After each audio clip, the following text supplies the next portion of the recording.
अस्सलाम वालेकुम। आज हम बनाने लगे हैं रमज़ान स्पेशल अदरक की चटनी। ये चटनी इतनी मज़े की भी है और इतने इसके फ़ायदे हैं कि मैं गिनवाते-गिनवाते थक जाऊँगी, लेकिन इसके फ़ायदे ख़त्म नहीं होंगे।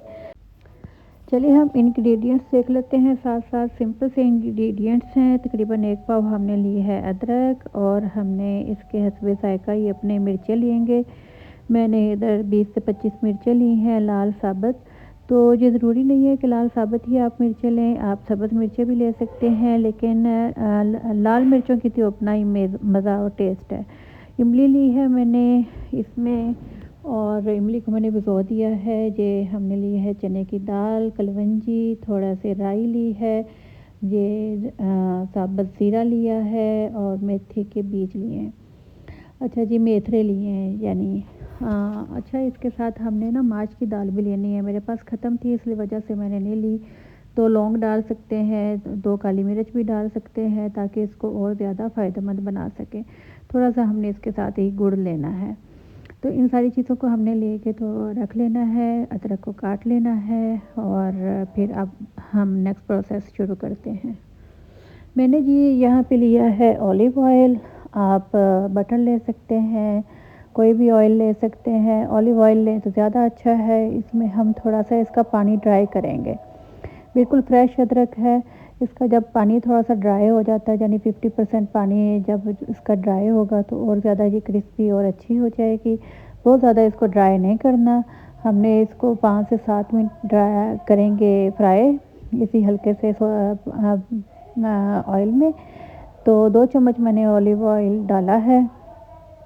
तो बटर डाल सकते हैं, देसी घी डाल सकते हैं, नहीं तो आपके पास जो भी ऑयल है वो आप यूज़ कर सकते हैं। तो जी हमने इसको 50% पानी जब खुश्क हो जाएगा तो फिर हम इसमें दूसरी चीज़ें डाल देंगे।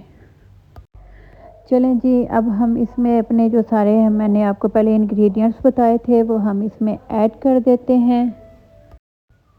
साथ ही हम इसमें मिर्चें भी ऐड कर देते हैं। इसको अब हम 4 से 5 मिनट के लिए और ज़्यादा फ्राई करेंगे। बिल्कुल स्लो फ्लेम पे इसको हमने फ्राई करना है। तो बहुत ज़्यादा हमने इसमें फ्लेम हाई नहीं रखनी, ताकि ना ये पक भी जाएँ और कच्चे पक्के से और क्रिस्पी से भी हो जाएँ और बड़े मज़े के हो जाएँ। अच्छा, ये चटनी ऐसा नहीं है कि यही हम बनाएँगे, इसके बाद हम इसमें तड़का भी लगाएँगे। तड़के के इंग्रेडिएंट्स अभी मैंने नहीं दिखाए, वो हम बाद में बात करेंगे उस पे। हम इसके फ़ायदे की बात करें तो शुगर के पेशेंट के लिए बहुत अच्छा है। शुगर के मरीज़ और जोड़ों के दर्द के मरीज़ और जो है हाज़मे के लिए, जिगर के लिए बहुत अच्छी है। यानी फैटी लिवर हो जाए तो, क्योंकि अब सारे पाकिस्तानी रिफ़ाइंड ऑयल यूज़ करते हैं, कुकिंग ऑयल, तो जिसकी वजह से फैटी लिवर ग्रेड 1 तकरीबन सभी में है। अब हम सारी चीज़ें इसमें ऐड करके इसको पीसेंगे। आप ग्राइंडर में भी पीस सकते हैं। इसमें मैंने गुड़ भी डाल दिया है, पल्प भी डाल दिया है इमली का, और इसको अच्छे से हम पीस लेंगे। अब जो आप तड़का तैयार करते हैं, मैंने ज़ीरा डाला है, थोड़ी सी राई डाली है और 2 से 3 चम्मच हम इसमें डालेंगे ऑयल डालेंगे।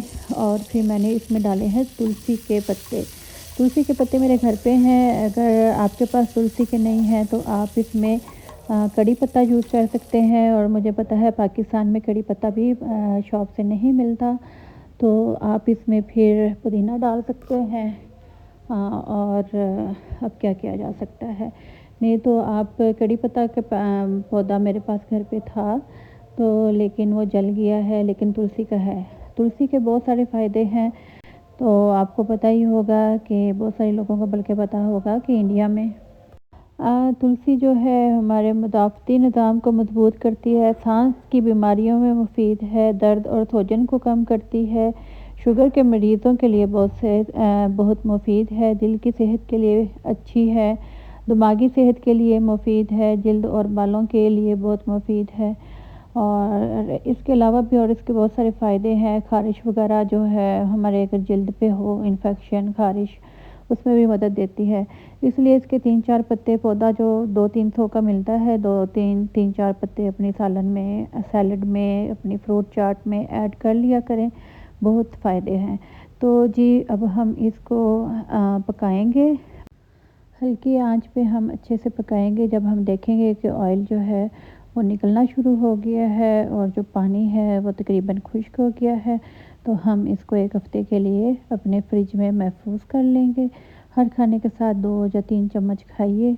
और शुगर स्पाइक्स जो होते हैं कि शुगर बहुत ज़्यादा बढ़ जाती है जैसे खाना खाते हैं, तो वो प्रॉब्लम भी आपकी सॉल्व हो जाएगी। इन्फ्लेमेशन की वजह से जो चल नहीं सकते, जोड़ों में दर्द, गोडों में दर्द होता है यानी घुटनों में दर्द होता है, नीज़ में, तो वो भी आपका ठीक होगा।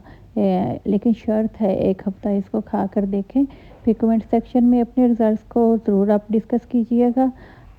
कल इंशाल्लाह हम लहसुन की चटनी मैं आपके साथ शेयर करूँगी और उसके फ़ायदे भी आपके साथ शेयर करूँगी। अल्लाह हाफ़िज़।